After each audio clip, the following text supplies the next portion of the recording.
Hi అండి. ఈరోజు నేను చిల్లీ మష్రూమ్స్ చేస్తున్నాను అనమాట. సాయంకాలం స్నాక్స్గా. సాటర్డే ఈవినింగ్ స్నాక్స్ చేస్తామని పిల్లలు అడుగుతుంటే సరేనండి మష్రూమ్స్ తెప్పించేసి బాగా వాష్ చేశాను.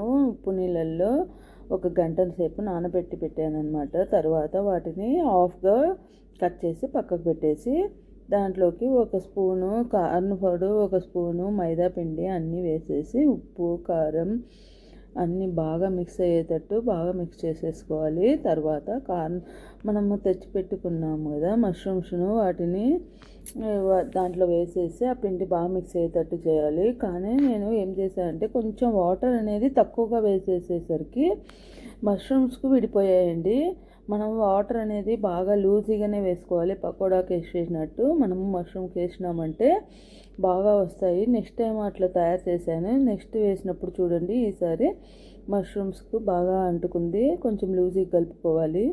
తర్వాత పెన్నం పెట్టేసుకొని బాగా వేయించి పక్కన పెట్టుకున్నాక పెన్నం పెట్టేసుకొని దాంట్లో వెల్లుల్లి, చిల్లీ, ఆనియన్ అన్నిటిని వేసి కొంచెంసేపు బాగా వేయించాక సోయా సాసు, చిల్లీ సాసు అన్నిటిని వేసేసి బాగా వేయించుకున్నాక కొంచెం వాటర్ వేసేసి బాయిల్ చేయాలన్నమాట. కొంచెంసేపు బాయిల్ అయినమ్మడే మనకి దాంట్లోకి కొంచెం కారం, ఉప్పు అన్నీ వేసేసి వాటర్ వేసేసుకొని కొంచెం సేపు బాయిల్ చేయాలి.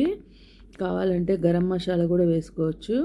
అన్నిటిని వేసేసి కొంచెంసేపు బాయిల్ అయినమ్మడే మనం వేయించి పెట్టుకున్న మష్రూమ్స్ను కూడా దీంట్లో వేసి కొంచెంసేపు బాగా మనము ఫ్రై చేసాము అంటే ఎంతో టేస్టీ అయిన చిల్లీ మష్రూమ్స్ అనేది తయారవుతుంది. రెస్టారెంట్ స్టైల్లో ఉందండి.